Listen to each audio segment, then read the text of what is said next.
Throughout your life and your career, at some point, you'll need to give the perfect pitch.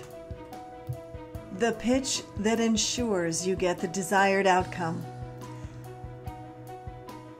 You may have months to prepare, you may have weeks to prepare, but most often, when the pitch has to be perfect, you might only have a few minutes warning, and you may only have 5 minutes to get it right.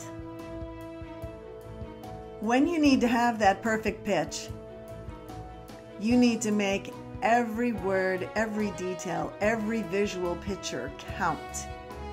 Remember the saying, a picture is worth 1,000 words. Never is it more true when designing the perfect pitch. We want to help you with some tips so that you'll also be able to design your own perfect pitch. You'll want to be sure and focus on the product or the purpose of your pitch. What is it really about? Make sure it falls under SOS, simple, original, and succinct. Involve the audience with your new angle. Get them engaged. Be clear about the outcomes, the ROI. Make sure they know why this is a good idea. Show them versus telling them. And remember, what's in it for them, not you. Use the right flow. The problem, the idea, and the justification. Be willing to be innovative and think outside the box. Now let's take these tips and see if we can apply them to a real-life example. A virtual example anyway. Let's say that a prominent cruise company would like to determine where to spend a portion of their marketing dollars to invest in a new market segment. The markets they're looking at are the Albany area, Birmingham area, Cincinnati area, Denver area, and the Fort Myers, Naples area. First, let's do some reconnaissance and understand a little bit more about what this company is all about, to give us an insight on who their best target market audience might become.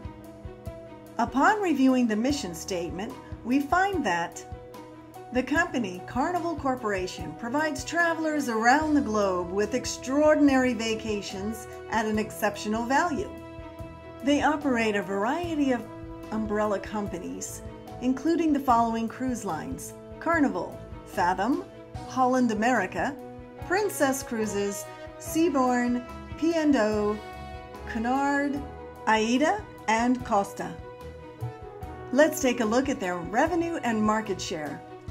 As of 2016, they were bringing in $16.4 billion US dollars. They made the top 200 of the Fortune 500 list. Their earnings had gone up in 2016 40% over 2015. And viewing the Global Cruise Market Share Report for 2016, Carnival Corporation and all of its subsidiaries are responsible for 47% of the market share. They also hired J.D. Power to conduct a survey to better understand what their target segment might look like. They interviewed cruisers and non-cruisers alike, with an average annual salary of $50,000 who had vacationed in the past 3 years. Here's what they learned. Younger audiences are starting to embrace cruise travel. 92% of cruisers say they'll probably take another cruise vacation. They report cruises are much better with family and friends, and that cruises are a preferred choice for families. When it comes to trip planning, they look for websites, recommendations, social networks, and blogs, etc. to plan their travel. Currently, the 6 to 8 day cruise is the most popular, but the They also learn that longer cruises become more interesting as they age. Then also the main benefit is being able to see and do new things.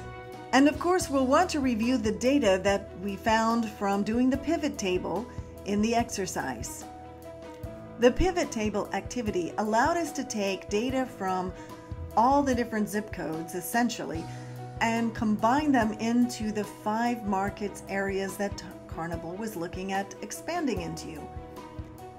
Now we can take that aggregate data and start building that 1,000 words from that proverbial picture.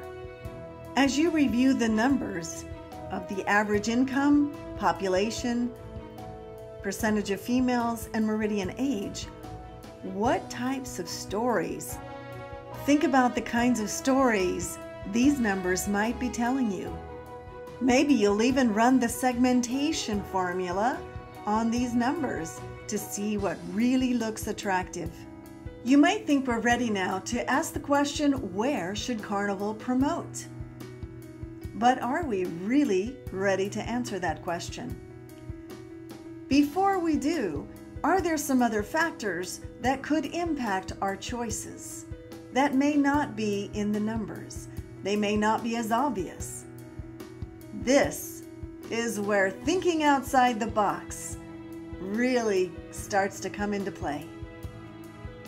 And now it's time to design your pitch. Be sure to introduce your team and yourselves individually. Then introduce your chosen target market. You'll want to introduce your rationale or why you chose who you chose. You'll want to introduce a few figures and facts about your target market. Are there any unique psychographic factors that you can include here about them?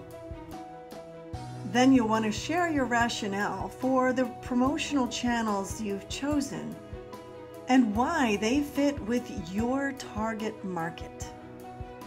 Then you'll want to, of course, share some key brand messages that really connect your audience with your choice of location.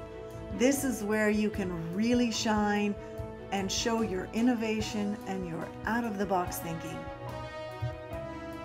Of course, you want to complete your short pitch with the perfect closing. Here's where the art of the sale comes in. Practice that soft close and give a gentle call to action.